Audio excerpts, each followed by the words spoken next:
Ousmane Sonko, le chef de votre parti, il a annoncé ce meeting à un moment où on épiloguait, on parlait de divergences entre lui et le président.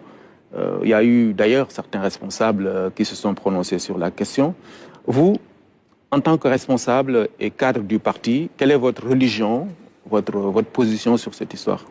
Ma religion, c'est qu'aujourd'hui au Sénégal, les enjeux sont trop élevés pour vraiment s'attarder sur ce genre de questions. Bien entendu, je comprends parfaitement que certaines personnes, avec certaines vues, puissent alimenter ce genre de débat parce que leur unique espoir pour qu'on puisse échouer dans notre action au pouvoir, c'est qu'il y ait une séparation, une division entre le président de la République et le Premier ministre. Je tiens à rassurer les Sénégalais, cela ne se passera pas ainsi. Ces deux hommes ont été élus dans un contexte particulier, dans un contexte où des milliers et des milliers de Sénégalais se sont sacrifiés. Certains, comme je le disais tout à l'heure, ont été tués. Certains ont été emprisonnés. Certains ont été torturés. Certains ont perdu leur famille. Certains ont perdu leur travail. La jeunesse sénégalaise s'est levée avec un espoir immense en Pastef et en son leader pour changer ce pays. Donc je ne pense pas qu'aujourd'hui, arrivé au pouvoir, des supposés problèmes de personnes vont faire que nous allons dévier de notre boussole, de ce projet-là, qui doit nous amener jusqu'en 2050. Ça, c'est ma conviction personnelle, qu'on a deux hommes responsables, patriotes, engagés, et qui mettront toujours l'intérêt national, l'intérêt du pays au-dessus, excusez-moi, de toute autre contingence. Ça, j'en suis parfaitement persuadé en tant que militant et en tant que citoyen. D'accord.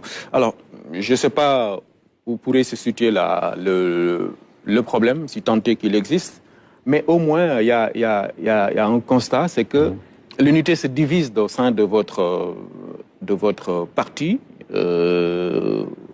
sur des questions bien précises, sur la question de la justice, par exemple. On sait que c'est un sujet qui passionne dans votre formation politique. Il y en a, évidemment, qui sont pour une ligne dure, alors que d'autres sont pour la réconciliation, le dialogue, etc. D'ailleurs, récemment, un membre du gouvernement, M. Abdourahmane Diouf, ministre, a fait les frais. Il y a eu une levée de bouclier pour l'attaquer sur son propos. Ça, au moins, c'est une réalité.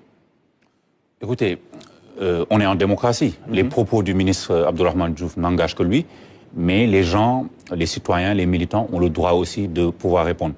Mais la question que vous posez est très intéressante et essentielle, et ça va me permettre de développer sur un point. On parle souvent de divergence sur la manière dont nous devons régler les problèmes, notamment de justice, notamment ceux des martyrs. Et on essaye de créer une division entre le président de la République et le Premier ministre. C'est ça. Je vais vous dire, lorsque le président de la République a parlé de réconciliation, il avait réitéré son engagement à ne ménager aucun effort pour qu'on soit dans un Sénégal stable, un Sénégal où les Sénégalais sont réconciliés, notamment avec la justice. Il faut séparer deux concepts, le concept de réconciliation et le concept de réconciliation nationale. Le président de la République parlait de réconcilier les Sénégalais, de maintenir cette cohésion-là qui fait notre force et notre fierté partout en Afrique. Mais en ce qui concerne la redevabilité, la justice qui doit avoir pour les martyrs, il n'y a aucune différence entre le président de la République et le Premier ministre. Je pense que hier, le président de la République, en allant clôturer une exposition, a laissé une note dans le livre d'or où il parlait justement de cette nécessité-là de rendre justice aux martyrs. Il n'est pas question de réconciliation nationale au Sénégal, parce que nous sommes hors de ce contexte. On parle de réconciliation nationale dans les pays où il y a eu des guerres ethniques, par exemple, des guerres civiles. Ce n'est pas du tout le cas au Sénégal. Ce serait peut-être le cas au Rwanda, que vous connaissez peut-être bien. Mais au Sénégal, ce sont juste des crimes qui ont été commis par des criminels. Il suffit juste que la justice fasse ses enquêtes et mettre hors d'état de nuire les criminels. C'est aussi simple que ça. Maintenant, réconcilier les Sénégalais entre eux, c'est une mission du président de la République qu'il doit faire tous les jours. Donc, il n'y a aucune Mais malheureusement, différence il y a entre beaucoup le de président gens de la République et le Premier ministre. il y a beaucoup de gens qui ne le comprennent pas ainsi au sein de votre formation. C'est pour ça qu'on est là pour l'expliquer. Oui. Le président de la République a parlé de réconcilier les Sénégalais, mais le concept de réconciliation nationale, comme je viens de le dire, est un concept qui est totalement hors contexte du Sénégal. Ça n'a pas lieu d'être.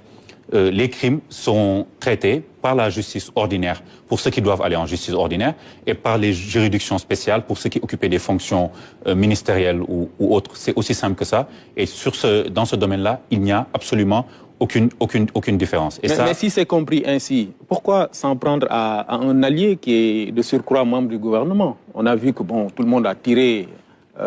Peut-être que ces propos ont été interprétés de cette manière-là, ou bien c'est exactement ce qu'il a voulu dire. Moi, je ne sais pas. Libre à ceux qui le critiquent de le critiquer. Moi, ce que je sais, c'est que les paroles du président de la République, notamment lors du Conseil des ministres du 16 juillet 2025, sont tout à fait claires sur le rôle que doit jouer le président de la République dans la cohésion nationale. Mais cela n'empêche pas que la justice doit se faire et que la justice, c'est quelque chose de crucial, notamment après la période que nous avons passée entre 2021 et 2024. D'accord.